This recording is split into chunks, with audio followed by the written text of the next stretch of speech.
بہامس island سے Florida کی طرف روانہ ہوئی یہ بوٹ، اس بوٹ میں 20 پیسنجر سوار تھے، کیونکہ اس بوٹ نے بہامس سے فلوریس کا جب ایک 30 فٹ پانی میں فلوریڈا کی طرف روانہ ہوئی، کیونکہ اس بوٹ نے پہلے بھی کئی بار فلوریڈا کا سفر طے کیا تھا، اسی وجہ سے یہ سفر بھی ان کے لیے بالکل نارمل تھا۔ لیکن بیچ سمندر میں اس بوٹ کے ساتھ آخر کیا واقعہ ہوا؟ ان کو سمندر نگل گیا یا کسی طوفان کا شکار ہو گئے؟ اگر صرف کوئی انفارمیشن تھی تو وہ یہ تھی، بہامس آئلینڈ سے یہ بوٹ بالکل ٹھیک ٹھاک حالت میں نکلی تھی۔ لیکن اس انفارمیشن کے علاوہ ایک اور انفارمیشن بھی تھی، وہ یہ تھی کہ اس بوٹ کو برموڈا ٹرائینگل کراس کر کے گزرنا تھا۔ جب امریکن پوسٹ کارڈ کو اس بات کا علم ہوا برموڈا ٹرائینگل ریسرچ سٹارٹ ہوئی، تو تقریباً اس دوران ان میں ہیلی کاپٹرز کا جو استعمال کیا گیا، جو سمندر کے اس حصے میں پورے 4 دن اور 4 راتوں تک چلتا رہا۔ لیکن مجال ہے کہ اس بوٹ کا ایک بھی حصہ ملا ہو۔ ناظرین، ہم سب نے برموڈا ٹرائینگل کی کئی سٹوریز سن رکھی ہیں۔ برموڈا ٹرائینگل سمندر کا ایک بہت بڑا حصہ ہے جو اصل میں اٹلانٹک اوشن میں پایا جاتا ہے۔ یہ ٹرائینگل فلوریڈا سے برموڈا آئلینڈ اور پھر پورٹو ریکو سے واپس فلوریڈا پر ختم ہوتا ہے۔ اس بننے والے ٹرائینگل کا ایریا 8 لاکھ اسکوائر کلومیٹر کے برابر ہے، یعنی یہ ٹرائینگل پاکستان اور ترکی سے بھی زیادہ بڑا ہے، جس کو کبھی برموڈا ٹرائینگل اور کبھی ڈیولز ٹرائینگل بھی کہا جاتا ہے۔ یہ ٹرائینگل اپنے مسٹیریس فینومینا کی وجہ سے پوری دنیا میں بدنام ہے، جہاں اسے گزرتے وقت شپس اور ایئر پلینز کا کانٹیکٹ اپنی بیس اسٹیشن سے اچانک ٹوٹ جاتا ہے اور وہ ہمیشہ ہمیشہ کے لیے غائب ہو جاتے ہیں۔ ابھی تک شپس اور ایئر پلین کی ایک بہت بڑی تعداد اس ٹرائینگل میں گم ہو چکی ہے۔ آج تک ان میں سے چند ایک شپس اور ایئر پلین کا ملبہ ریسرچرز کو سمندر کے باٹم سے ملا ہے، لیکن وہ بھی اس جگہ سے نہیں جہاں وہ آخری بار ریڈار سے شو ہوئے تھے۔ اس حصے میں وورٹیکس طاقت پائی جاتی ہے یا پھر یہاں سی مونسٹر اور ایلینز کا بسیرا ہے۔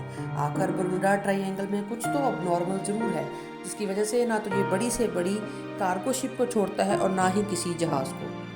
یہاں پہ آنے والی اب نارمل ریزنز کا سائنسدانوں کو ایکچول ریزن مل چکا ہے۔ یہ معاملہ شروع ہوا تھا 1945 میں، جب یو ایس نیوی کے 5 ٹورپیڈو بومپر ایئر کرافٹ ایک مشن پر نکلے تھے۔ 5 ایئر کرافٹس میں بیٹھے 14 لوگوں کے لیے یہ بالکل روٹین پریکٹس تھی، لیکن برموڈا ٹرائینگل کے ایریا میں آتے ہی یو ایس نیوی کے ریڈار سے وہ 5 بومپر طیارے اچانک غائب ہو گئے، اور وہ بھی ایک ساتھ۔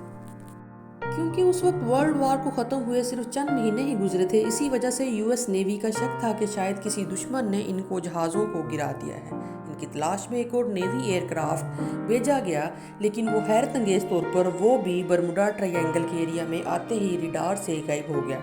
اس طرح نہ ہی ان کو 5 ایئر کرافٹ کا پتہ چل سکا اور نہ اس ریسکیو جہاز کا کبھی پتہ چل سکا۔ یہی وہ واقعہ تھا جس کے بعد دنیا بھر میں برموڈا ٹرائینگلز کو خوف کی نگاہوں سے دیکھا جانے لگا۔ لیکن اس واقعے سے تقریباً 10 سال پہلے کچھ ایسا ہی سین سے دیکھنے کو ملا، لیکن خوش قسمتی سے وہ اپنی جان بچانے میں کامیاب ہو گئے تھے۔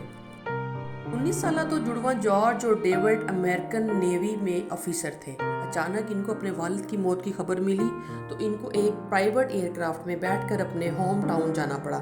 ابھی جہاز برموڈا ٹرائینگل کے اوپر پہنچنے میں صرف 20 منٹ ہی گزرے تھے کہ پائلٹ ان کو بتایا کہ جہاز کے تمام انسٹرومنٹس کام کرنا چھوڑ گئے ہیں۔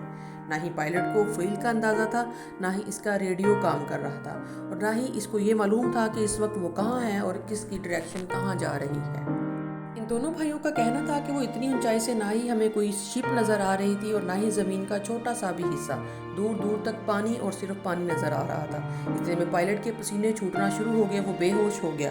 لیکن خوش قسمتی تھی کہ جہاز میں زمین کو پائلٹ پر موجود کو پائلٹ بھی موجود تھا، جس نے جہاز کو کنٹرول سنبھال لیا، اور چند گھنٹوں کی اس خوفناک پرواز کے بعد آخر کار ان کو زمین نظر آنا شروع ہوئی، جہاں جہاز کو ایمرجنسی لینڈ کر لیا گیا۔ کئی سالوں کے بعد جب برموڈا ٹرائینگل پر اپنے مسٹریس واقعات کی وجہ سے مشہور ہوا تو ان دونوں بھائیوں کو پتہ چلا کہ یہ خود اس چیز کا شکار ہوئے تھے، خوش قسمتی سے بچ بھی گئے تھے۔ 2015 میں ایل فارو نام کی ایک کارگو شپ فلوریڈا سے پورٹو ریکو جا رہی تھی، جو 1 اکتوبر